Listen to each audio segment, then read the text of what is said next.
Hello बच्चों, नमस्कार। Motion मंच पर आपका स्वागत है। मैं अजीम खान। बेटे आज लेकर आए हैं अपन एक नया टॉपिक जिसका नाम है जैव विकास के सिद्धांत, यानी आपने पढ़ा होगा थ्योरी ऑफ इवोल्यूशन। तो देखिएगा बेटे, अपन पढ़ रहे हैं यहां पर जैव विकास, और जैव विकास को अपन 5 टॉपिकों में पूरा करने वाले हैं। मेरा पहला टॉपिक आपने कवर कर लिया, उसका नाम था ओरिजिन ऑफ लाइफ, यानी जीवन की उत्पत्ति, जिसमें अपन ने कई सारे सिद्धांत पढ़े और उन सिद्धांतों में बेटे लास्ट में मॉडर्न थ्योरी अपन ने पढ़ा, जिसके अंदर केमिकल इवोल्यूशन और बायोलॉजिकल इवोल्यूशन को अपन ने रीड किया। उसके बाद में दूसरा टॉपिक था हमारा एविडेंस ऑफ द इवोल्यूशन, यानी जैव विकास के पक्ष में प्रमाण। तो बेटे क्या क्या प्रमाण आपने याद किए? तो पहला प्रमाण अपना क्या था? आकारिकी, यानी आकारिकी से जैव विकास के पक्ष में प्रमाण। और दूसरा प्रमाण क्या था हमारा? जैवात्मिकी से जैव विकास के पक्ष में प्रमाण। तो यहां तक क्लियर। लेकिन बेटे आज का जो टॉपिक होगा हमारा, वह तीसरा टॉपिक होगा जैव विकास के सिद्धांत। तो बेटे जैव विकास के सिद्धांत में अपन यहां पर 2 सिद्धांत लेंगे। मेरा पहला सिद्धांत तो होगा लेमार्कवाद और दूसरा सिद्धांत होगा डार्विनवाद। यहां आप देखिएगा कि लेमार्कवाद आपसे क्या कहेगा। तो बेटे लेमार्कवाद में भी 5 परिकल्पनाएं अपन पढ़ेंगे, है ना, 5 परिकल्पनाएं। तो वह 5 परिकल्पनाएं कौन कौन सी है? जिसमें पहले वाले आप पढ़ोगे, यानी आंतरिक बल जो होता है बेटे, यानी जो आंतरिक बल है उसका प्रभाव, या फिर आंतरिक बल जो जंतुओं के अंदर डेवलप होता है, उसके अलावा वातावरण का प्रभाव, उसके अलावा बेटे आवश्यकता का प्रभाव, उपार्जित लक्षणों का प्रभाव और एक उपयोगी अनुपयोगी अंगों का प्रभाव। ये सारे के सारे जो है क्या कहते हैं, यानी बेटे ये लेमार्कवाद के अंदर अपन परिकल्पनाएं पढ़ने वाले हैं। उसके बाद में इसके कुछ एग्जाम्पल भी अपन देखेंगे, जिसमें जिराफ की गर्दन का लंबा होना है ना, सांपों के पैरों का विलुप्त होना है, उसके अलावा मानव की जो है क्या कहते हैं आंखों का विकास खराब होना, ये कई सारी चीजें इसमें एग्जाम्पल अपन यहां पर देखेंगे। लेकिन बेटे ये पूरा का पूरा सही मान्य सिद्धांत नहीं है, क्योंकि इसके कुछ आलोचक भी हुए हैं। और इसका सबसे बड़ा जो आलोचक था वह था विजमान, यानी विजमान बेटे इसका हाथ धो के नहीं ना धो के पीछे पड़ गया, याद रखना। उसने क्या किया, 20 पीढ़ियों तक वह चूहे की पूंछ को काटता रहा, लेकिन फिर भी क्या देखता है कि बेटे बिना पूंछ वाले चूहे पैदा नहीं होते हैं। उसके अलावा हम रात दिन बेटे आंखों का उपयोग करते रहते हैं। तो लेमार्कवाद तो यह कहता है कि जिन अंगों का उपयोग ज्यादा होता है वह ज्यादा विकसित हो जाते हैं। तो हमारी आंखों का उपयोग सवेरे से उठते शाम तक बेटे अपन आंखों का उपयोग करते हैं, लेकिन 2G की बजाय 4G हो जाते हैं, यानी चश्मा लग जाता है, गॉगल लग जाता है। उसके अलावा बेटे यहां पर जैसे भारत में है ना, कई महिलाएं नाक कान छिदाती है, लेकिन नाक कान छिदी हुई लड़की अभी तक कोई पैदा नहीं हुई। पुरुष जो होते हैं बेटे दाढ़ी मूछ मुंडवाते हैं, है ना, लेकिन अभी तक कोई दाढ़ी बिना दाढ़ी मूछ वाला व्यक्ति कोई पैदा नहीं हो भी जाए तो पब्लिक जीने नहीं दे, पता नहीं कौन सी कैटेगरी का है। तो कहने का मतलब यह हुआ कि बेटे यहां पर लेमार्कवाद के कुछ अपवाद भी है, कुछ आलोचक भी हुए हैं। उसके अलावा कुछ समय बाद में नव लेमार्कवाद भी आया है। नव लेमार्कवाद के अंदर अपन जो है मैकडॉगल का एक्सपेरिमेंट को पढ़ेंगे। उसके अंदर बेटे अपन जो है पावलोव का एक्सपेरिमेंट पढ़ेंगे। उसके अंदर अपन समनर का एक्सपेरिमेंट पढ़ेंगे। तो आइए अपन शुरुआत करते हैं पहले सिद्धांत से, और यह सिद्धांत होगा हमारा लेमार्कवाद, यानी जैव विकास के सिद्धांत। और जैव विकास के सिद्धांतों में बेटे यहां पर अपन लेंगे सबसे पहला, यानी यहां पर ये तीसरी परिकल्पना है बेटे हमारी, जिसको अपन कहेंगे जैव विकास के सिद्धांत, यानी इसे आप याद रखिएगा theory of evolution. Theory of evolution यानी जैव विकास के सिद्धांत क्या हैं, कौन कौन से सिद्धांत के अनुसार जैव विकास होता है। तो बेटे जैव विकास के सिद्धांत में सबसे पहला है हमारे पास में लेमार्किज्म। लेमार्किज्म यानी जिसको आप कहोगे लेमार्कवाद। तो लेमार्कवाद को बेटे अपन कई टॉपिकों में पूरा करेंगे। तो यहां पर मेरा पहला टॉपिक है, और वह पहला टॉपिक होगा यानी परिचय। पहला टॉपिक अपन यहां पर लेते हैं परिचय। तो परिचय के अंदर बेटे पहला पॉइंट लें कि ये दिया किसने, यानी इट गिवन बाय, ये सिद्धांत दिया किसने। तो लेमार्कवाद को जो दिया बेटे, तो ये याद रखना given by Jean Baptiste Lamarck. Lamarck यानी ये जो सिद्धांत दिया ये लेमार्क ने दिया। तो ये तो एक तो सीधा याद रखना कि the Lamarckism is the given by the Lamarck. Lamarck के द्वारा दिया गया जो सिद्धांत था, जिसमें लेमार्क की परिकल्पनाएं अपन पढ़ेंगे, है ना। उसके अलावा जो है कहते हैं बेटे कई प्रकार के उसके आलोचक हैं, वो भी अपन यहां पर पढ़ेंगे। ये सारी चीजों को यहां पर अपन देखेंगे। तो ये सिद्धांत दिया गया लेमार्कवाद के द्वारा। बेटे लेमार्कवाद ने, यानी इसकी जो बुक थी, इसकी जो पुस्तक थी, ये याद रखना, यानी जिस पुस्तक में लेमार्कवाद का जो वर्णन किया उसका नाम है जूलॉजी, यानी फिलोसॉफिक जूलॉजिक। तो ये याद रखना बेटे, उस पुस्तक का नाम भी आपको याद रखना है फिलोसॉफिक यानी जूलॉजिक। तो ये क्वेश्चन भी कई बार आता है कि लेमार्क ने कौन सी पुस्तक में लेमार्कवाद का वर्णन किया, तो उस पुस्तक का नाम आपको याद रखना है फिलोसॉफिक जूलॉजिक। तो याद रहेगा बेटे फिलोसॉफिक जूलॉजिक। कई सारी पुस्तकें हैं, लिनियस की भी कई सारी पुस्तकें हैं, है ना, डार्विन की भी अपनी खुद की पुस्तक होती है। तो उसी तरह से लेमार्कवाद में लेमार्क ने जिस पुस्तक में इस वाद को जो है क्या कहते हैं रिटर्न किया, लिखा, तो उस पुस्तक का नाम है, फिर मैं रिपीट कर देता हूं, फिलोसॉफिक जूलॉजिक। यानी इसको इसी तरह से याद रखेंगे आप, फिलोसॉफिक जूलॉजिक, फिलोसॉफिक जूलॉजिक। तो एक तो ये याद रखना बेटे, इसकी पुस्तक का नाम याद हो गया। अब इसका सिद्धांत क्या है, यानी इसका सिद्धांत क्या है वो अपन यहां पर देखेंगे। यानी इसका सिद्धांत यानी थ्योरी, सिद्धांत, लेमार्कवाद का सिद्धांत, यानी इसकी थ्योरी का नेम क्या है, तो यह भी आपको याद रखना है। तो लेमार्कवाद ने जो सिद्धांत प्रस्तुत किया बेटे, उसका नाम था इनहेरिटेंस ऑफ एक्वायर्ड कैरेक्टर। ये याद रखना, इनहेरिटेंस ऑफ एक्वायर्ड कैरेक्टर।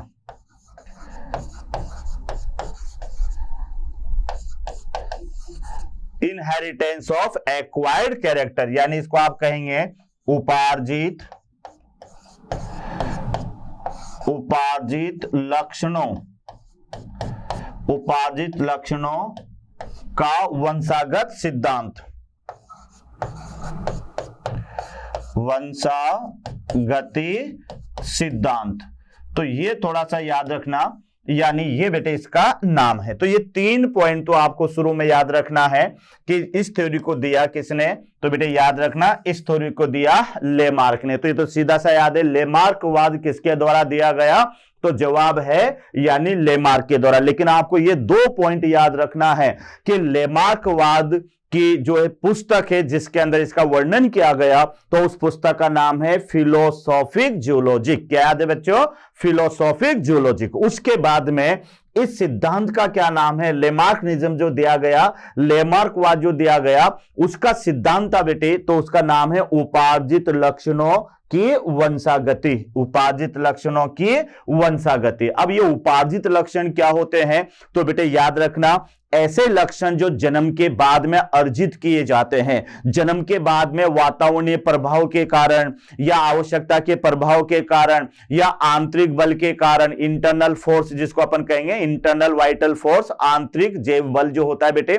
इन सब प्रभावों के कारण कोई सजीव अगर लक्षण उसके अंदर नए लक्षण प्रकट होते हैं, तो जन्म के बाद में उत्पन्न होने वाले लक्षण, ये लक्षण कहलाते हैं उपार्जित लक्षण। और ये उपार्जित लक्षण जो होते हैं, इनका एक पीढ़ी से दूसरी पीढ़ी में ट्रांसफर होना, एक पीढ़ी से दूसरी पीढ़ी में स्थानांतरित होना, इन्हें वंशागति कहते हैं। तो उपार्जित लक्षणों की वंशागति, ये इस लेमार्कवाद के सिद्धांत का नाम है। तो मेरा पहला टॉपिक तो आपको याद हो गया होगा, यानी इसको अपने किस रूप में चुना, परिचय के रूप में। तो याद रखना बेटे, पहला टॉपिक तो मेरा परिचय।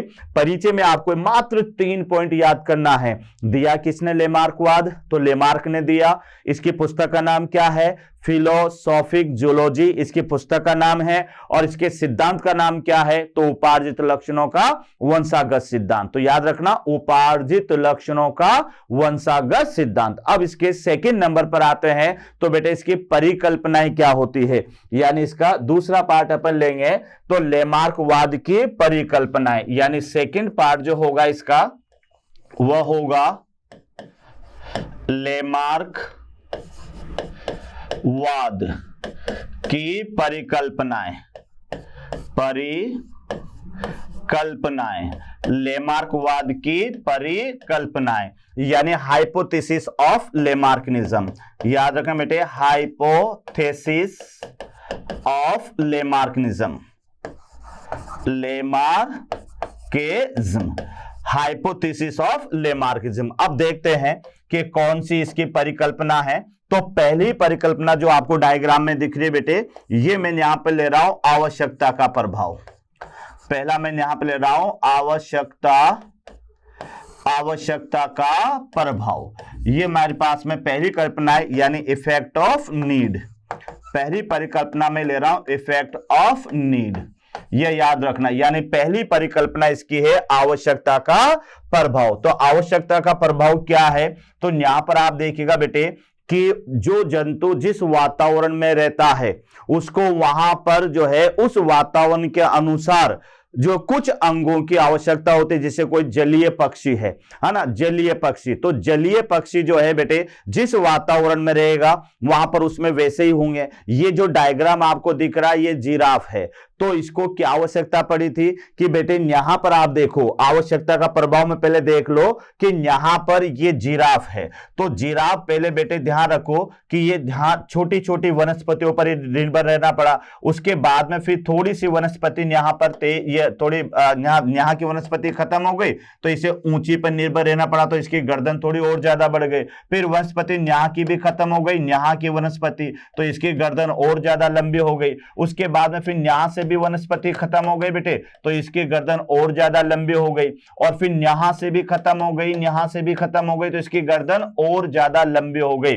और साथ में पैर भी आप देखिएगा कि इसके पैर यहाँ पर इतने बड़े हैं, यहाँ पर ये इतने बड़े हैं, और यहाँ पर ये इतने बड़े हैं। तो आप यहाँ पर देख लो कि ये है आवश्यकता का प्रभाव। तो आवश्यकता के प्रभाव में क्या हुआ कि पहले ये जो जिराफ आपको नजर आ रहा है ना बेटे, ये पहले गधे के जैसा था, छोटा था, ध्यान रखना। उसके बाद में ये वहां की वनस्पति को यूज लेता था, लेकिन धीरे धीरे बेटे छोटे छोटे पेड़ों की वनस्पति खत्म हो गई, तो इसे बड़े पेड़ों पर निर्भर रहना पड़ा। तो ऊंची टहनियों को खाने के लिए यह बार बार अपनी गर्दन का प्रयोग करता रहा और अगले पैरों का भी प्रयोग करता रहा। तो फिर धीरे धीरे बेटे गर्दन और अगले पैर इसके बड़े होते गए। तो वातावरणीय, ध्यान रखना कि कोई सजीव जो होता है वह आवश्यकता के अनुसार उसके नए अंगों का विकास होता है। तो यहां अपन देख लें कि इसमें यहां पर बेटे आवश्यकता के अनुसार, इसमें याद रखना आवश्यकता के अनुसार नए अंगों का निर्माण होता है। नए अंगों का निर्माण होता है। आवश्यकता के अनुसार नए अंगों का निर्माण होता है। तो यहां पर बेटे, और इसका एग्जाम्पल आप यहां पर लोगे, यानी जिराफ, एग्जाम्पल यानी जिराफ की गर्दन का लंबा होना, जिराफ की गर्दन का लंबा होना। तो एक इसका उदाहरण है बेटे, यानी आवश्यकता का प्रभाव। आवश्यकता के अनुसार बेटे क्या होगा कि जो है क्या कहते हैं, कुछ अंगों का विकास होता है ना, अंगों का निर्माण होना या फिर अंगों का क्या होना बेटे, विकास होना। तो ये आवश्यकता के प्रभाव में आता है, और इसका एग्जाम्पल है जिराफ की गर्दन का लंबा होना। कैसे याद करोगे कि जिराफ पहले छोटा सा प्राणी था बेटे, यानी मान लो आप डॉग या गधे के जैसा ये प्राणी था। ये जिस वातावरण में रहता था वहां पर ये घास फूस खाता था। धीरे धीरे घास फूस बेटे खत्म हो गई तो इसको थोड़ी झाड़ियों पर निर्भर रहना पड़ा, फिर वो खत्म हो गई तो ऊंची झाड़ियों पर निर्भर रहना पड़ा, वो खत्म हो गई तो और ऊंची झाड़ियों पर निर्भर रहना पड़ा। तो धीरे धीरे क्या देखते हैं कि ये लेमार्क कहता है बेटे, ये कोई और नहीं कह रहा, ओनली लेमार्क की हाइपोथेसिस, नाम मैं बता रहा हूं ना कोई वैज्ञानिक। लेमार्क ने ऐसा कहा था कि धीरे धीरे जब वनस्पति कम होती गई तो उसे ऊंची टहनियों पर निर्भर रहना पड़ा। तो जब बार बार उसको इसकी आवश्यकता हुई कि गर्दन लंबी होगी तो बेटे वो टहनियों तक पहुंचेगा, पैर लंबे होंगे तो वो टहनियों तक पहुंचेगा, तो आवश्यकता के अनुसार उसकी गर्दन और उसके अगले पैर लंबे होते गए। तो इस तरह से ये जिराफ का उदाहरण है। दूसरी परिकल्पना पर अपन आएंगे बेटे, इसकी सेकंड हाइपोथेसिस जो होगी, सेकंड हाइपोथेसिस वो होगी बेटे इसकी, यानी नंबर टू इंटरनल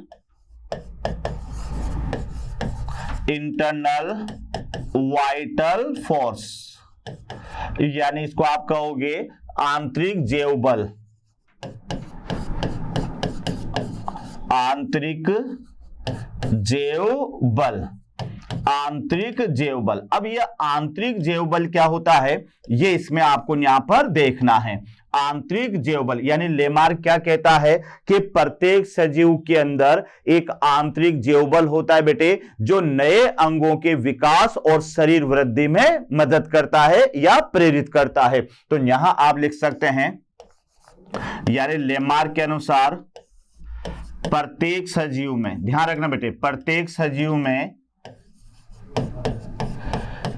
आंतरिक, ये ध्यान रखना, प्रत्येक सजीव में आंतरिक जैव बल होता है, प्रत्येक सजीव में आंतरिक जैव बल होता है,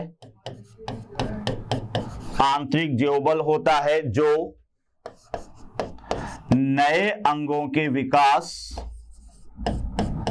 नए अंगों के विकास, नए अंगों के विकास और शरीर वृद्धि को प्रेरित करता है, शरीर वृद्धि को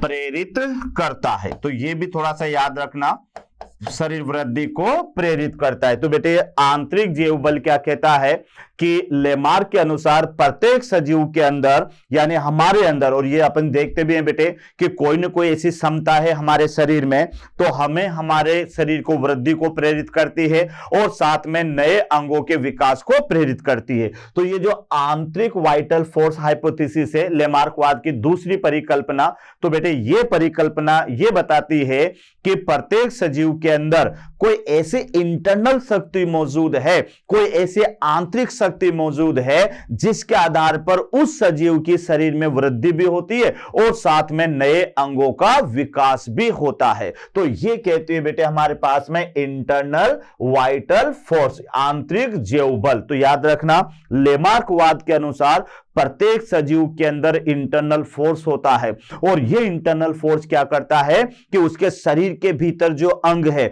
उसमें वृद्धि को या उसके विकास को प्रेरित करेगा और साथ में वृद्धि को भी प्रेरित करेगा। तो यह था हमारे पास में, यानी इंटरनल वाइटल फोर्स। इसके बाद में दूसरी परिकल्पना पर अपन चलते हैं, तीसरी परिकल्पना जो यहां पर आपको याद रखनी है बच्चों, और यह तीसरी परिकल्पना है यानी इफेक्ट ऑफ एनवायरनमेंट। तीसरी परिकल्पना है वह है इफेक्ट ऑफ एनवायरनमेंट, यानी इसको आप क्या कहेंगे, वातावरण का प्रभाव।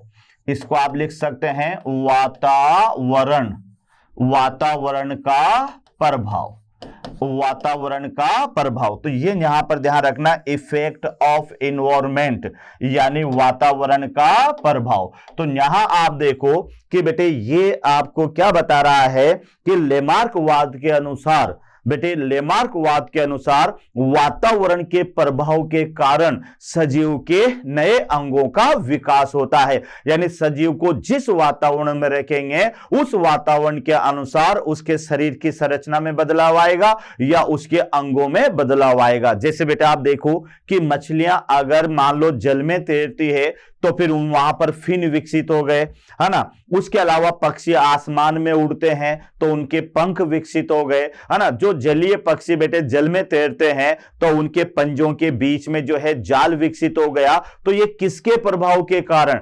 ऊंट जो है बेटे वो रेगिस्तान में दौड़ता है तो ऊंट के पैरों के नीचे जो है, क्योंकि रेत में दौड़ता है बेटे वो, तो उसके पैरों के नीचे गद्दियां विकसित हो गई। ऐसा तो नहीं है ना जैसे घोड़ा है बेटे वो हार्ड सरफेस पर भी दौड़ता है तो उसके पैरों में गद्दियां विकसित नहीं हुई, ध्यान रखना। लेकिन ऊंट चूंकि रेगिस्तानी जहाज है तो ये रेगिस्तान में रेत के ऊपर बेटे दौड़ता है तो उसके पैर कैसे हो गए? गद्दीदार हो गए। तो कहने का मतलब यह हुआ कि जो सजीव जैसे वातावरण में वह रहता है तो उस वातावरण के अनुसार उसके शरीर के अंगों में बदलाव आता है, तो इसको कहते हैं इफेक्ट ऑफ इन्वायरमेंट। तो यहां पर लिखिएगा वातावरणीय प्रभाव के कारण,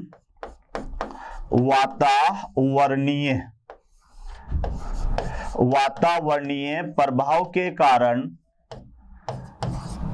नए अंगों का विकास होना, नए अंगों का विकास होना, नए अंगों का विकास होना। तो बेटे ये परिकल्पना में आपको क्या याद रखना है कि वातावरणीय प्रभाव के कारण सजीव के नए अंगों का विकास होता है। यानी ये आप याद रख लेते हैं कि सजीव जैसे वातावरण में रहता है, सजीव जैसे वातावरण में रहता है उसी वातावरण के अनुसार, उसी वातावरण के अनुसार उसके अंगों की संरचना में बदलाव आता है। के अनुसार उसके अंगों की संरचना में बदलाव आता है, बदलाव आता है। तो ये थोड़ा सा याद रखना बेटे, यानी जो है वातावरणीय प्रभाव के कारण नए अंगों का विकास होना, यह तो इसका प्रभाव है, याद रखना। और वातावरण यानी सजीव, ध्यान रखना बेटे, सजीव जैसे वातावरण में रहता है उसी वातावरण के अनुसार उसके अंगों की संरचना में बदलाव आता है। जैसे एग्जाम्पल अपन दे दे बेटे, यानी जलीय पक्षी, यहां पर याद रखना, इस जलीय पक्षी के पैरों में जाल का विकास, के पैरों में जाल का विकास। तो ये आप याद रख लें कि जलीय पक्षियों के पैरों में जाल का विकास। तो बच्चों एक बार और देख ले ध्यान से कि यहां पर दूसरी के अलावा तीसरी परिकल्पना है इफेक्ट ऑफ इन्वायरमेंट, यानी हिंदी में क्या याद करोगे? वातावरण का प्रभाव। तो ये तो आप देख लो कि बेटे हम जैसे वातावरण में रहेंगे हमें वैसा ही प्रभाव पड़ता है। ये डिपेंड करता है, ये भी तो कहते हैं ना घर का वातावरण कैसा है, उसके घर का वातावरण ऐसा है, आप जहां पढ़ते हो वहां का वातावरण कैसा है। तो ये याद रख लेना बेटे, तुम जैसे वातावरण में रहोगे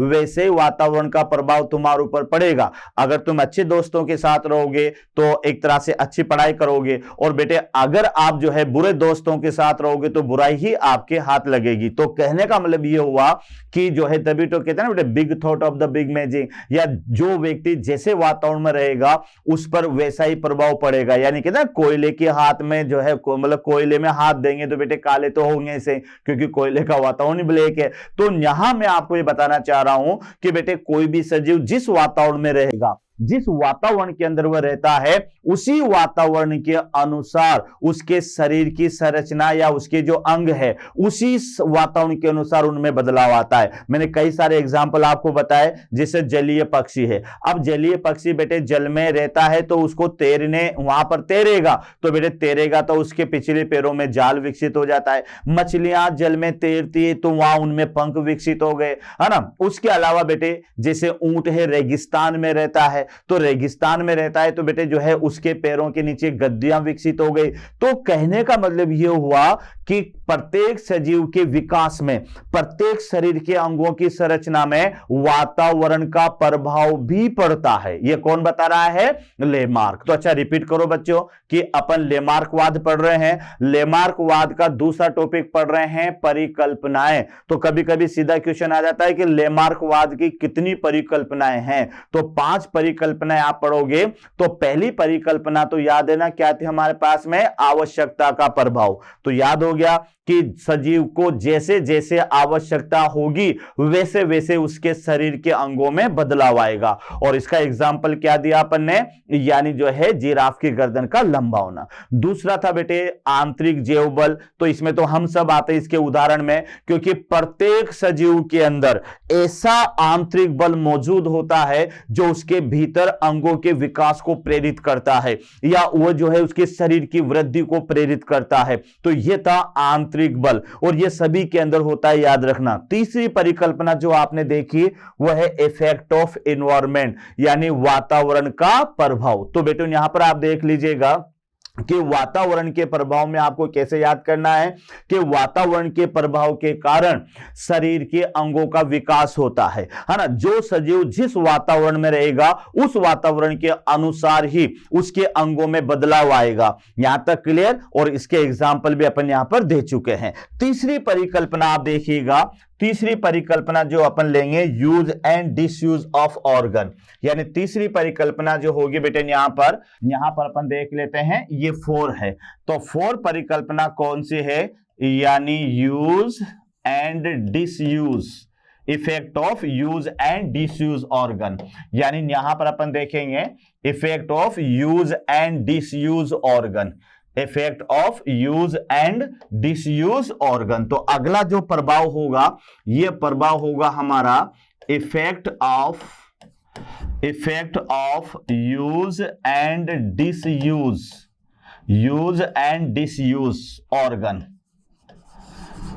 ऑर्गन्स, यानी उपयोगी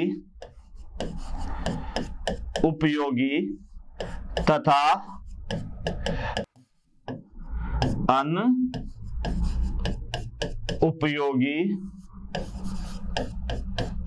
अंगों का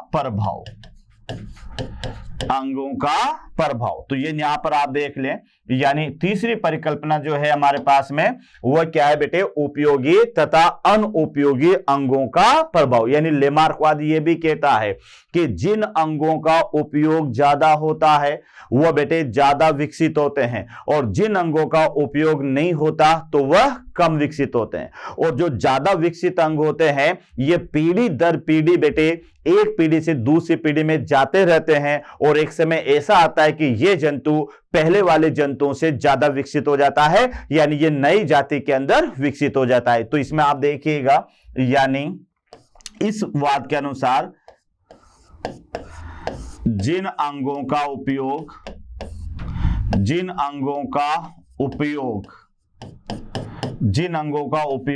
नहीं होता है वह लुप्त हो जाते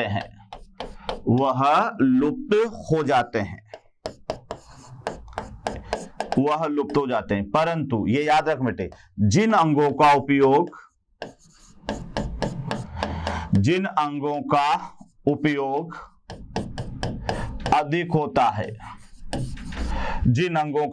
अधिक होता है तो वह अधिक विकसित हो जाते हैं।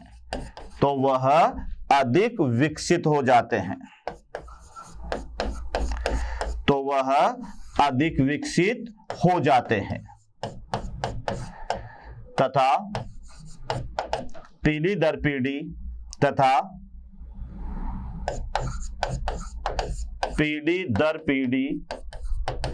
स्थानांतरित होते रहते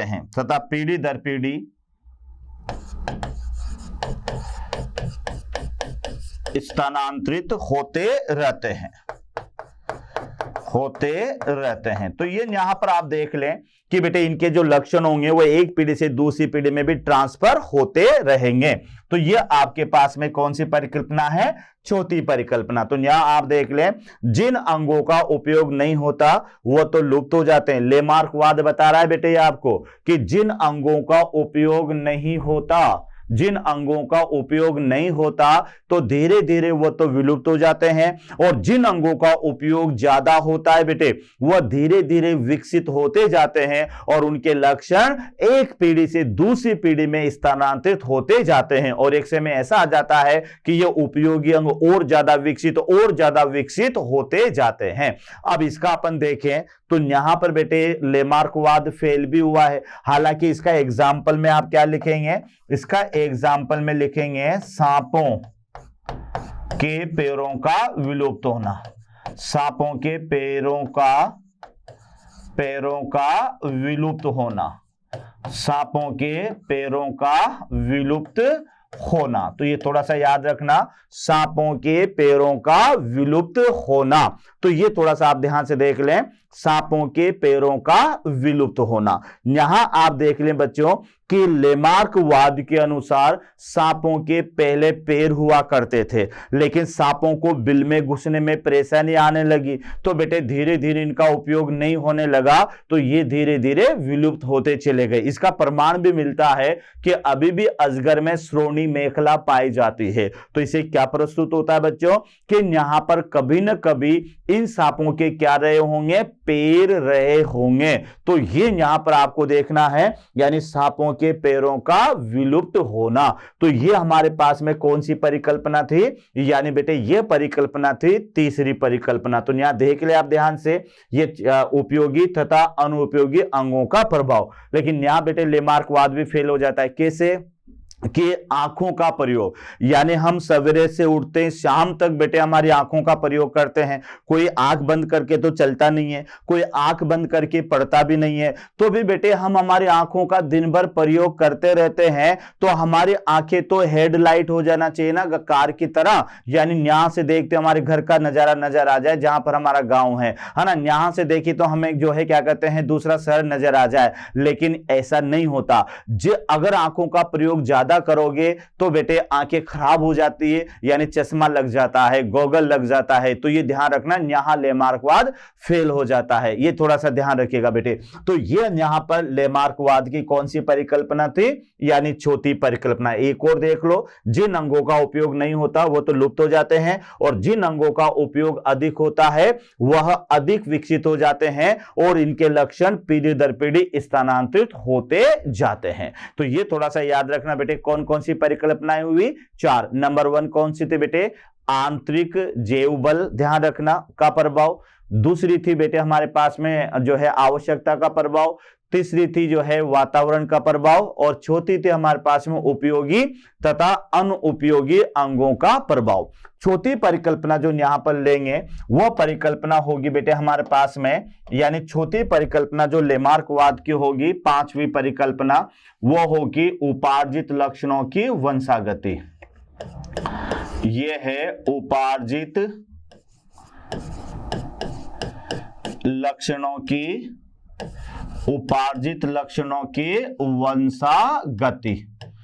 वंशागति। तो ये ध्यान रखना बेटे, यानी इसको इंग्लिश में भी याद रख लें, इनहेरिटेंस ऑफ एक्वायर्ड कैरेक्टर। इसकी इंग्लिश बनेगी इनहेरिटेंस ऑफ एक्वायर्ड कैरेक्टर। तो ये थोड़ा सा याद रखना, ये यहां पर अपन को लेना है कि उपार्जित लक्षणों की वंशागति। बेटे ध्यान से समझना, सबसे इंपॉर्टेंट परिकल्पना है उपार्जित लक्षणों की वंशागति। तो पहले तो अपन ये देखें कि कोई सा भी सजीव किन किन तरीकों से लक्षणों को अर्जित करेगा, यानी जन्म के बाद में उसमें कौन कौन से प्रभाव के कारण नए लक्षण उत्पन्न होंगे। तो याद रखना बेटे, वातावरण का प्रभाव, आवश्यकता का प्रभाव, आंतरिक बल का प्रभाव, उपयोगी अनुपयोगी अंगों का प्रभाव, इन प्रभाव के कारण उत्पन्न लक्षण उपार्जित लक्षण कहलाते हैं। और ये जो उपार्जित लक्षण है बेटे एक पीढ़ी से दूसरी पीढ़ी में वंशागत होते हैं, और इनकी वंशागति के कारण बेटे जो सजीव है उसमें बदलाव आता है, और ये पहले वाले से थोड़ा अलग दिखाई देने लगता है, यानी कह सकते हो कि नई जाति के रूप में विकसित हो जाता है। तो यहां पर आप देखो, यानी किस किस प्रभाव के कारण, वातावरणीय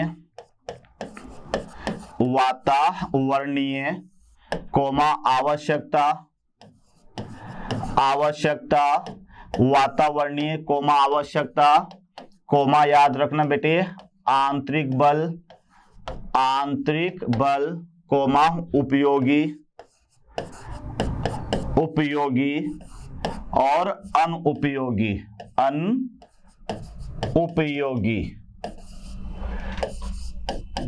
अंगों के प्रभाव के कारण उत्पन्न होने वाले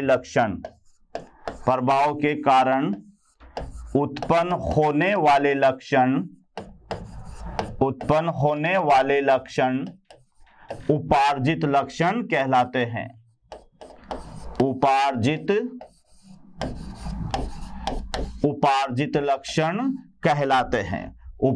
लक्षण कहलाते हैं।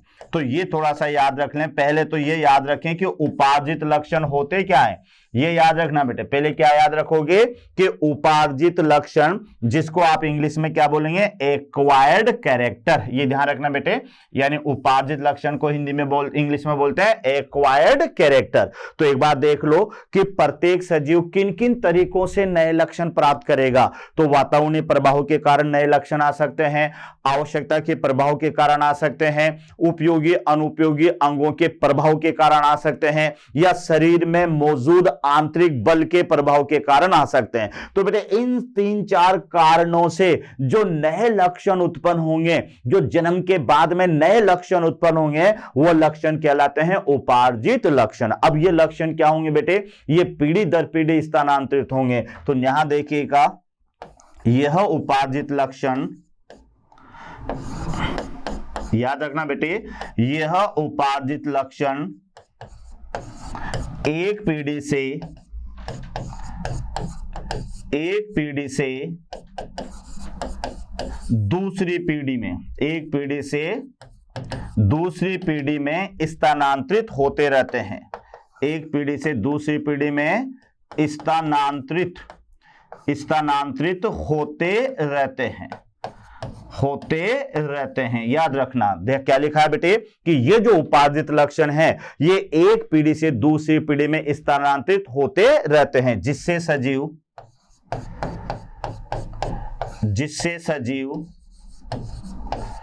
पहले वाले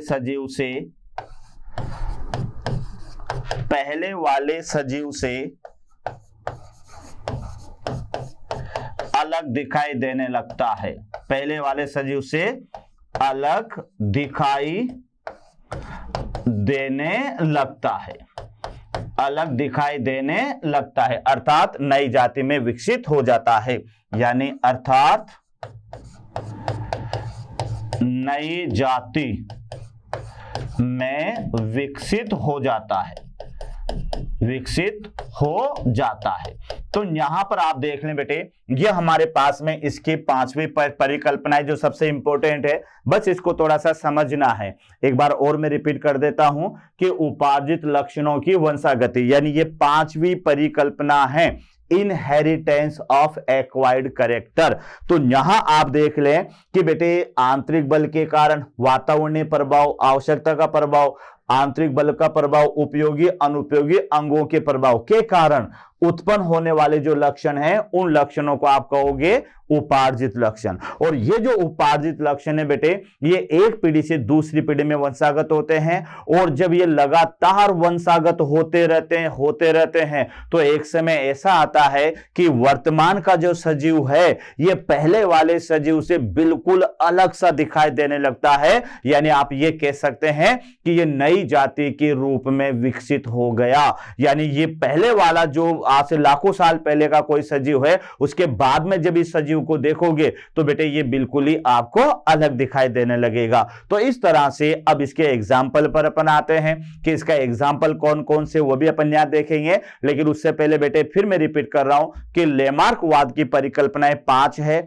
पहली परिकल्पना तो याद करना, वातावरण का प्रभाव, आवश्यकता का प्रभाव, आंतरिक बल का प्रभाव, उपयोगी अनुपयोगी अंगों का प्रभाव, और चौथा है उपार्जित लक्षणों की वंशागति। आइए बेटे अब इसका अपन एग्जाम्पल देखते हैं कि इसके उदाहरण क्या क्या हैं, इसके एग्जाम्पल क्या क्या है, लेमार्कवाद के उदाहरण क्या हैं। तो मैं पहला उदाहरण यहां पर ले रहा हूं, यानी घोड़े का विकास। घोड़े का विकास, घोड़े का विकास। तो ये ध्यान रखना बेटे, ये पहला उदाहरण मैंने लिया है घोड़े का विकास। तो घोड़े का विकास जिस क्रम में हुआ है ना, उसको यहां पर बेटे इम्पी कहा जाता है, यानी इम्पी। और इस ई से इस ई तक आने में घोड़े को बेटे कम से कम करोड़ों साल का समय लग गया, याद रखना। तो घोड़े का विकास कैसे हुआ कि सबसे पहले तो बेटे यहां पर ये किस रूप में था, ये था इयोहिप्पस, ये याद रखना, इयोहिप्पस। यानी पहला जो था नंबर 1 वह इयोहिप्पस था, बिल्कुल छोटा सा रेबिट के जैसा हुआ करता था बेटे ये, तो इसका नाम है इयोहिप्पस। फिर लाखों सालों में यह कन्वर्ट हुआ, जिसका नाम हुआ मीजोहिप्पस। मीजोहिप्पस, ये याद रखना। दूसरा जो बेटे यहां पर पहला एम बनेगा वो मीजोहिप्पस। मीजोहिप्पस आगे बेटे कन्वर्ट हुआ, यानी इसका नाम है मेरीचिप्पस। मेरीचिप्पस, तो ये ध्यान रखना, मेरीचिप्पस। और मेरीचिप्पस फिर कन्वर्ट हुआ बेटे, तो इसका नाम है प्लियोहिप्पस। प्लियोहिप्पस, और प्लियोहिप्पस जो चेंज हुआ और इसका नाम है यहां पर इक्वस। तो ये यहां ध्यान से देखिएगा कि बेटे ये आज का जो घोड़ा है, यानी हॉर्स ऑफ टुडे, यानी इक्वस क्या है बेटे, तो ये इक्वस है हॉर्स ऑफ टुडे, यानी आज का जो घोड़ा है उसका नाम है इक्वस। तो आप देख लें कि घोड़े का विकास, तो लेमार्कवाद भी यही कहता है कि धीरे धीरे जो उपार्जित लक्षण हैं ये बेटे पीढ़ी दर पीढ़ी जाते गए होंगे, पीढ़ी दर पीढ़ी जाते गए होंगे। तो पहले वाला जो सजीव है उसकी तुलना में जो वर्तमान में सजीव है वह ज्यादा विकसित लक्षणों वाला हो जाता है, तो ये है बेटे यानी नई जाति के रूप में विकसित हो जाता है। तो इसने पहला उदाहरण दिया घोड़े का विकास। तो घोड़े का विकास का ऑर्डर याद कर लेना, पहले बेटे इयोहिप्पस, फिर मीजोहिप्पस, फिर मेरीचिप्पस, फिर प्लियोहिप्पस, और लास्ट में क्या आएगा, इक्वस। तो क्या याद करोगे, इम्पी। तो इम्पी, ये ध्यान रखना बेटे। तो घोड़े को इसी से इसी तक आने में करोड़ों सालों का समय लग गया, कोई 2-5 दिन का समय नहीं लगा बेटे। एक उदाहरण तो यह है। दूसरा एग्जाम्पल बेटे आपको याद रखना, यानी वही जिसको अपन ले चुके हैं, जिराफ की गर्दन का लंबा होना। जिराफ की गर्दन का लंबा होना, जिराफ की गर्दन का लंबा होना। तो आप देख लें बेटे कि यहां पर मान लेते हैं कि ये हमारे पास में कोई वनस्पति है, ये यहां पर कोई पौधा है, ये पौधा अपन लेते हैं। शुरू में बेटे ये यहां पर ये पहला ये जिराफ है, ये मान लेते हैं कि ये जिराफ है, ठीक है। और अगले स्टेप में अपन ने क्या देखा कि यहां पर बेटे ये यहां पर ये पौधा है। अब इसका ये तो खत्म हो गया और ये दूसरा पौधा, तो जिराफ की गर्दन और यहां पर लंबी हो गई, ये ध्यान रखना है ना। यहां पर और देखें, यहां पर तो बेटे ये इसकी जिराफ की गर्दन इतनी थी, है ना। अब इसमें अगली उसमें क्या देखते हैं अपन कि यहां पर देखते हैं बेटे कि इस तरह से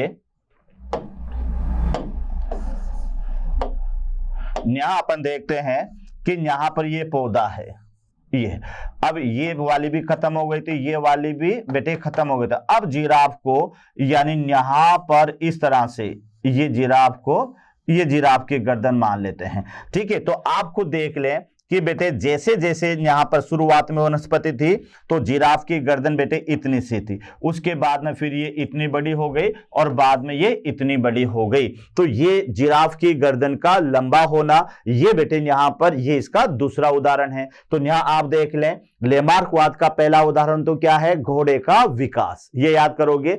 दूसरा उदाहरण याद रखना, जिराफ की गर्दन का लंबा होना। कैसे समझाएंगे बेटे कि आरंभ में वनस्पति की जो पत्तियां हड्डियां थी वो बेटे बिल्कुल निचले स्तर पर थी, तो आसानी से जिराफ की गर्दन वहां पर पहुंच जाती थी। समय के साथ साथ बेटे वनस्पति खत्म होती गई और जो है क्या कहते हैं जिराफ को ऊंची टहनियों पर निर्भर रहना पड़ा, तो बेटे वह अगले पैर और गर्दन का उपयोग ज्यादा करता गया, तो उसकी गर्दन लंबी होती गई और एंड में देखा कि वनस्पति और ज्यादा खत्म हो गई तो और ऊंची टहनियों पर निर्भर रहना पड़ा, तो उसकी गर्दन और ज्यादा लंबी हो गई। तो बेटे अगला उदाहरण इसका है जिराफ की गर्दन का लंबा होना। इसका तीसरा उदाहरण जो है, यानी तीसरा उदाहरण जो है वह है जलीय पक्षी जो होते हैं, जलीय पक्षी के पैरों में, जलीय पक्षी के पैरों में जाल का विकास होना, जाल का विकास होना, जाल का विकास होना। तो इस तरह से बेटे ये कई सारे इसके जो है क्या कहते हैं उदाहरण है ना। तो ये तो इसके उदाहरण है। अब इसके आलोचना देखो, यानी तीसरे नंबर पर देखेंगे लेमार्कवाद की आलोचना। ये तीसरा टॉपिक होगा हमारा। तो यहां आप याद रखना बेटे लेमार्कवाद की आलोचना, आलोचना यानी क्रिटिसिज्म, याद रखना बेटे क्रिटिसिज्म ऑफ द लेमार्कवाद, क्रिटिसिज्म ऑफ लेमार्किज्म, लेमार्कवाद की आलोचना। तो इसका सबसे बड़ा जो आलोचक है वो आलोचक है बेटे विज़मैन। तो पहला इसका आलोचना में यानी विज़मैन के अनुसार, ये ध्यान रखना बेटे विज़मैन के अनुसार 20 से 22 पीढ़ियों तक या 20 पीढ़ी तक, 20 पीढ़ी तक, इसको 22 कर लें बेटे, कुछ बुकों में 22 पीढ़ियां बताई जाती है, ये ध्यान रखना। तो यहां पर आप देखिएगा कि 22 पीढ़ियों तक, 22 पीढ़ी तक चूहे की पूंछ को काटा, 22 पीढ़ी तक चूहे की पूंछ को काटा, परंतु फिर भी बिना पूंछ वाला चूहा पैदा नहीं हुआ, बिना पूंछ वाला चूहा पैदा नहीं हुआ, बिना पूंछ वाला चूहा पैदा नहीं हुआ। तो यह आप देख लें कि विज़मैन सबसे बड़ा आलोचक है। ध्यान रखना अगर क्वेश्चन आ जाए कि जो है क्या कहते हैं लेमार्कवाद का सबसे बड़ा क्रिटिसाइजर कौन है, तो बेटे ये याद रखोगे यानी वह विज़मैन था। तो विज़मैन ने क्या किया कि लगभग 22 पीढ़ियों तक चूहे की पूंछ को लगातार काटता रहा, फिर उससे चूहा पैदा होता, फिर काट देता, फिर उसके चूहा पैदा होता, फिर काट देता। लेकिन क्या देखता है उसके बावजूद भी एक भी ऐसा चूहा पैदा नहीं हुआ जो बिना पूंछ वाला था। लेमार्क तो ये कहता है ना कि जिन अंगों को हटा दिया जाए, जिन अंगों को हटा दिया जाए बेटे वो धीरे धीरे लुप्त हो जाते हैं, लेकिन यहां पर ऐसा नहीं हुआ। तो पहला क्रिटिसाइजर तो ये है। दूसरा याद रखना पहलवान का बेटा पहलवान नहीं होता, पहलवान का बेटा पहलवान नहीं होता, पहलवान नहीं होता। यह भी याद रखना बेटे अगर कोई पहलवान वर्जिश करके मेहनत करके अपनी पेशियों को बलिष्ठ बना लेता है तो यह जरूरी नहीं है कि उसका बेटा भी वही हो। जबकि लेमार्कवाद तो यह कहता है कि अगर लक्षण आ गए तो वह पीढ़ी दर पीढ़ी जाएंगे, याद रखना। लेकिन ऐसा नहीं है बेटे, पहलवान के जो बेटे होते हैं ना वह भी गलियों में मार खाते हुए नजर आते हैं, है ना। टीचर का बेटा जरूर नहीं है टीचर बने, डॉक्टर का बेटा जरूर नहीं है डॉक्टर बने। जब तक कि बेटे खुद मेहनत नहीं करेंगे तो अपने माता पिता के लक्षणों के अनुसार आप डॉक्टर या टीचर नहीं बन सकते। तो यह भी लेमार्कवाद का अपवाद है कि पहलवान का बेटा पहलवान नहीं बन सकता। उसके अलावा बेटे याद रखना भारत में महिलाएं नाक कान छिदाती है, यानी भारतीय महिलाएं नाक कान छिदाती है,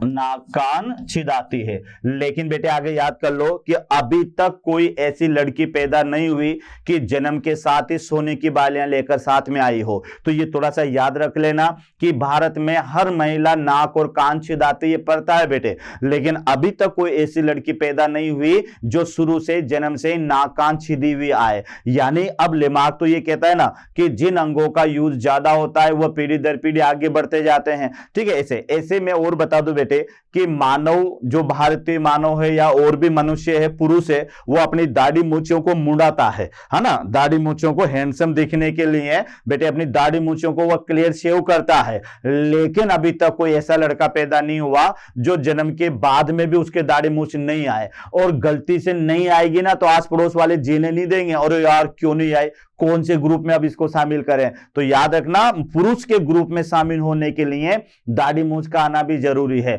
लेकिन लेमार्क तो बेटे यहां फेल हो जाता है ना, कि लेमार्क तो ये कहता है कि जिन अंगों को बार बार अपन हटाते चलेंगे, जिनका यूज नहीं होगा, जैसे उसने कहा कि सांपों के पैरों का यूज नहीं था तो वह विलुप्त हो गए, तो हमें भी दाढ़ी मूंछों का यूज नहीं होता है। सपोज करो पुरुष जब ऑफिस में जाता है तो इनको क्लीन शेव करके जाता है, तो क्या फिर ये दाढ़ी मूंछ नहीं आए? अभी तक भी आती है, यहां भी लेमार्क फेल हो जाता है। उसके अलावा बेटे एक और किस्सा मैं आपको बता दूं, चीन के अंदर बेटे जो सुंदरता देखी जाती है वो चेहरे से नहीं देखी जाती, याद रखना। चीन के अंदर जो सुंदरता देखी जाती है वह महिला के छोटे छोटे पैरों से देखी जाती है। तो बेटे जहां पर आप लड़की देखने जाएंगे तो फिर वहां चेहरा नहीं देखेंगे, उसके पैर देखेंगे चीन के लोग। और अपन के यहाँ जाते हैं तो फिर पैर का तो अता पता ही नहीं है, बस चेहरा ही देखते हैं, चाहे लिपापोती करके सामने आ जाए तो फिर पसंद आ जाए। ठीक है, ये थोड़ा सा ध्यान रखना। तो चीन के अंदर लड़की की जो सुंदरता देखी जाती है वो उसके छोटे छोटे पैरों से देखी जाती है। तो वहां की माताएं क्या करती है कि जैसे लड़की पैदा होती है बेटे उसके लोहे के जूते पहना देते उसके पैरों में, ताकि उसके पैर बड़े ना हो। लेकिन अभी तक भी ऐसा नहीं देखने को मिला कि जो है चीन के अंदर कोई बिना मतलब छोटे पैर वाली लड़की पैदा हुई हो। तो इस तरह से यहां पर बेटे क्या हो गया कि लेमार्कवाद यहां पर फेल हो गया। तो ये लेमार्कवाद के कुछ आलोचना थी। उसके अलावा यानी अधिक उपयोग से आंखों का खराब होना, यह भी आप लिख सकते हैं बेटे, यानी अधिक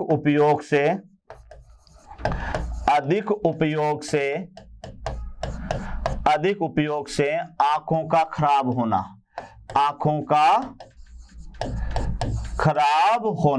यानी लेमार्कवाद तो क्या कहता है कि जिन अंगों का उपयोग ज्यादा होता है वह ज्यादा विकसित हो जाते हैं, और जिन अंगों का उपयोग नहीं होता वह धीरे धीरे लुप्त हो जाते हैं। हम सवेरे से लेके शाम तक हमारी आंखों का प्रयोग करते रहते हैं, तो हमारी आंखें तो हेडलाइट बन जानी चाहिए ना, लेकिन बेटे हेडलाइट तो बनती नहीं है, और 2 ग्लास की बजाय 4 ग्लास और आ जाते हैं, यानी चश्मा और लग जाता है। तो कहने का मतलब ये हुआ कि इन सब कारणों से यहां पर क्या हो गया, यानी लेमार्कवाद फेल हो गया। तो बेटे अब ये तो ठीक है, अब इनमें कुछ सुधार भी हुए, है ना, तो उसको अपन यहां पर नव लेमार्कवाद की शक्ल में अपन यहां पर उसको पढ़ेंगे। यस बच्चों, तो यहां पर हम लेंगे अब नव लेमार्कवाद। अगला जो पार्ट होगा हमारा, ये पार्ट यानी 4th नंबर का पार्ट होगा बेटे, वो होगा नव लेमार्कवाद। पहले क्या था, परिचय, दूसरा जैव विकास, इसकी लेमार्कवाद की परिकल्पनाएं, और तीसरा था बेटे लेमार्कवाद की आलोचना, और 4th है नव लेमार्कवाद, यानी इसको आप नियो लेमार्कनिज्म आप कह सकते हैं, नियो लेमार्किज्म, नव लेमार्कवाद। अब ये नव लेमार्कवाद होता क्या है, यहां पर आप देखिएगा, नव लेमार्कवाद। तो बेटे क्या हुआ कि लेमार्कवाद में कुछ परिवर्तन हुए, और उसके परिवर्तन से नव लेमार्कवाद दिया गया। अब ये किस किस ने दिया वो भी यहां पर अपन देखें। तो बेटे ये नव लेमार्कवाद दिया यानी बाई समनर, उसके अलावा मैकडॉगल, और साथ में बेटे दिया ये पाओलोव ने। तो ये वैज्ञानिक है जिन्होंने जो है नव लेमार्कवाद को दिया। और नव लेमार्कवाद क्या होता है कि लेमार्कवाद में कुछ परिवर्तन से नव लेमार्कवाद, अब इसमें क्या होगा बेटे कि नव लेमार्कवाद ये कहता है कि जो है इन सब पर कई प्रभावों के कारण सजीव की बाह्य और आंतरिक संरचना में बदलाव आता है, जिससे उसका जनन द्रव्य प्रभावित होता है। और जनन द्रव्य प्रभावित होने के कारण जो उपार्जित लक्षण है वह एक पीढ़ी से दूसरी पीढ़ी में जाते हैं। यानी यहां पर आप लिखिएगा लेमार्कवाद का रूपांतरित रूप। यह भी थोड़ा सा ध्यान रख ले बेटे कि नव लेमार्कवाद क्या है। लेमार्कवाद का नया रूपांतरित रूप। तो ये थोड़ा सा ध्यान रख लें कि नव लेमार्कवाद क्या है कि नया जो लेमार्कवाद है इसमें कुछ मॉडिफिकेशन किए गए, यानी जो पुराना लेमार्कवाद था उसमें कुछ नए मॉडिफिकेशन किए गए और उस मॉडिफिकेशन का जो रूप है उसे ही नव लेमार्कनिज्म या फिर बेटे नव लेमार्कवाद उसे कहा। अब ये नव लेमार्कवाद होता क्या है, यानी विभिन्न प्रभावों के कारण, ये ध्यान रखना, यानी इसकी डेफिनेशन आप दे सकते हैं कि विभिन्न प्रभावों के कारण, प्रभाव याद है ना कौन कौन से हैं, विभिन्न प्रभावों के कारण सजीव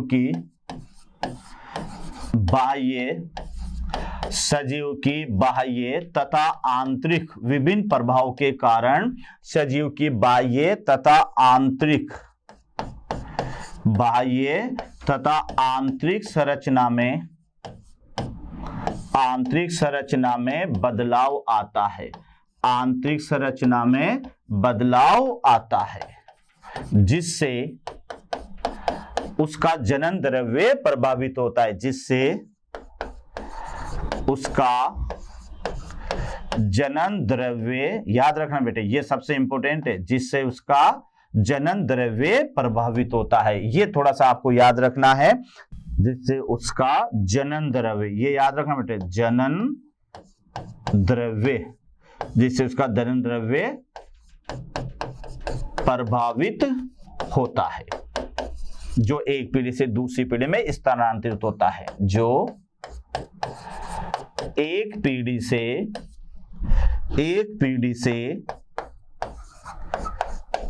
दूसरी पीढ़ी में स्थानांतरित होता है,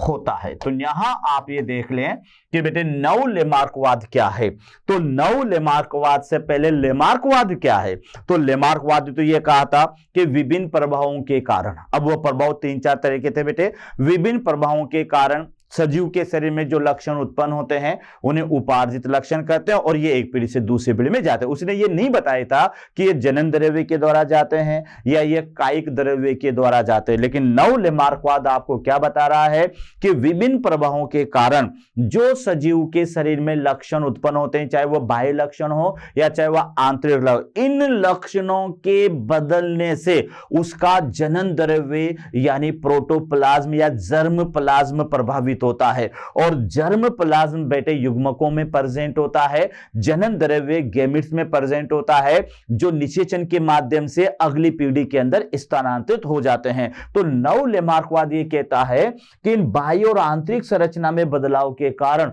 उस सजीव का जनन द्रव्य प्रभावित होता है, और जब जनन द्रव्य प्रभावित होता है तो बेटे जनन द्रव्य एक पीढ़ी से दूसरी पीढ़ी में भी स्थानांतरित होता है, और इस कारण से जो ये उपार्जित लक्षण होते हैं ये एक पीढ़ी से दूसरी पीढ़ी में चले जाते हैं। आइए इसके कुछ प्रयोग भी यहां पर देखते हैं। नव लेमार्कवाद का उदाहरण, तो इसका एग्जाम्पल नंबर 1 में मैं ले रहा हूं बेटे, यानी समनर का प्रयोग। समनर का प्रयोग पहला यहां पर अपन ले लेते हैं समनर का प्रयोग। तो समनर क्या कहता है कि ये कहता है बेटे चूहों को 20 डिग्री से 30 डिग्री सेंटीग्रेड तापमान पर रखा जाए। चूहों को 20 से 30 डिग्री सेंटीग्रेड तापमान पर रखा जाए तो इनके कर्ण पल्लव, ध्यान रखना, तो इनके कर्ण पल्लव तथा पूंछ बड़ी हो जाती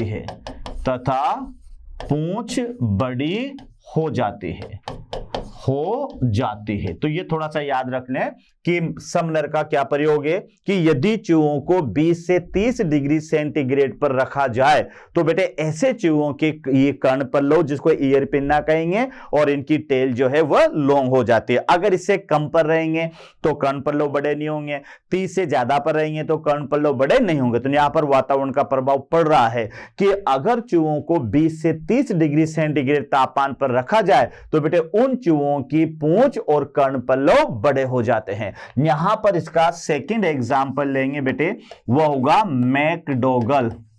मैकडॉगल का प्रयोग, अगला जो प्रयोग होगा यह है मैकडॉगल का प्रयोग। अब मैकडॉगल ने क्या किया बेटे, चूहों को पीढ़ी दर पीढ़ी टेढ़े मेढ़े रास्तों से गुजारा। तो वो क्या देखता है कि प्रत्येक पीढ़ी में चूहों में गलतियां कम होती गई। तो यहां ध्यान रखना, यानी चूहों को टेढ़े मेढ़े रास्ते से गुजारने पर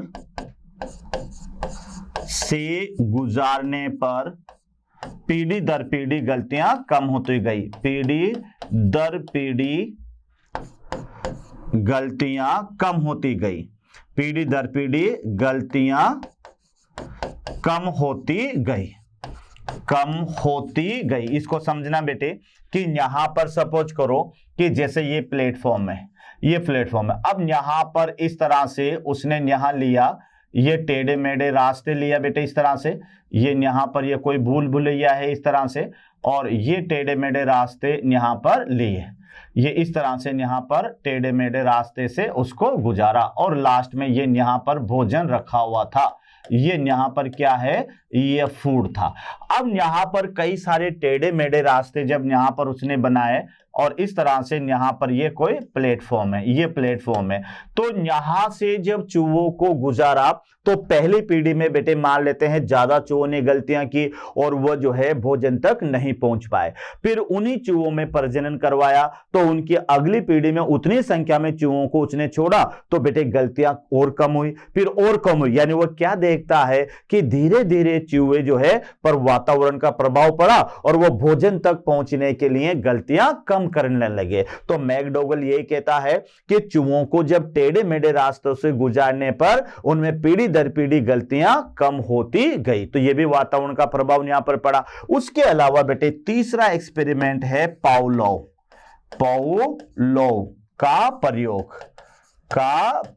तो इस प्रयोग को कहते हैं बेटे डॉग बेल प्रयोग, यानी इसको डॉग बेल प्रयोग। अब इसको समझ लो कि बेटे ये डॉग बेल प्रयोग क्या है। तो डॉग बेल प्रयोग ये है बेटे कि ये जो पावलोव था ये पहले अपने पालतू जो डॉग था उसको भोजन देने से पहले बेल बजाया करता था। तो उस डॉग के माउथ से लार का सेक्रेशन होता था। ये रेगुलर का रूटीन था बेटे। अब एक दिन क्या किया कि इसने भोजन नहीं रखा लेकिन बेल को बजा दिया, लेकिन उसके बावजूद ये क्या देखता है कि उस डॉग के माउथ से लार का सेक्रेशन हो गया, क्योंकि डॉग को ये पता था कि जैसे बेल बजेगी और उसको भोजन मिलेगा। तो हर दिन बेटे यही करता था कि बेल बजते हैं उसको भोजन मिलता था। एक दिन बेल बजा दी लेकिन भोजन नहीं दिया, लेकिन फिर भी माउथ से लार का सेक्रेशन उसने देखा। तो इन सब से ये पता लग रहा है कि यहां पर लक्षणों की वंशागति में वातावरण का प्रभाव भी पड़ता है। तो नव लेमार्कवाद में ये तीन वैज्ञानिक जो आप याद रखेंगे, समनर का प्रयोग है ना, जिसमें चूहों को 20 से 30 डिग्री सेंटीग्रेड पर रखा तो बेटे उनके कर्ण पल्लव और जो है पूंछ बड़ी हो जाती है।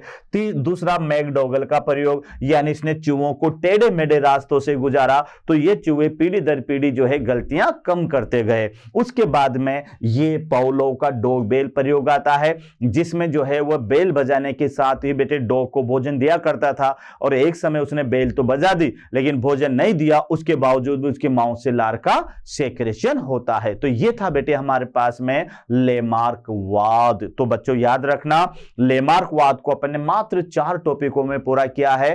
पहला परिचय याद करना, दूसरा उसकी परिकल्पना, तीसरा उसकी आलोचना और चौथा जो है नव लेमार्कवाद। परिचय में बेटे उसकी पुस्तक का नाम याद करना है ना, उसके सिद्धांत का नाम याद करना है। परिकल्पनाओं में नाम याद कर लेना, 5 परिकल्पनाएं, उनके 1 बाय 1 बेटे नाम याद कर लेना। आलोचना कौन कौन से एग्जाम्पल से इसकी आलोचना अपन देंगे, और लास्ट में नव तो लेमार्कवाद क्या होता है। तो ये टॉपिक था बेटे हमारे पास में, यानी लेमार्कवाद। क्लियर। तो बेटे मोशन मंच की ओर से आपको एक बार फिर बहुत बहुत धन्यवाद। फिर यही कहेंगे बच्चे, पढ़ो, अच्छा पढ़ो, समझ के पढ़ो, ठीक है। और जो है क्या कहते हैं बेटे, मेहनत करो, मेहनत करोगे तो आगे बढ़ोगे। ओके ओके बेटे, थैंक यू, धन्यवाद। आशा करता हूं हमारे टॉप एजुकेटर का यह लेक्चर आपको पसंद आया होगा। अगर पसंद आया है तो वीडियो को लाइक करिए, चैनल को सब्सक्राइब करिए और शेयर भी करिए, क्योंकि ज्ञान बांटने से बढ़ता है और सही बताऊं तो पुण्य भी मिलता है। मुझे सुनने के लिए बहुत बहुत धन्यवाद। Thank you.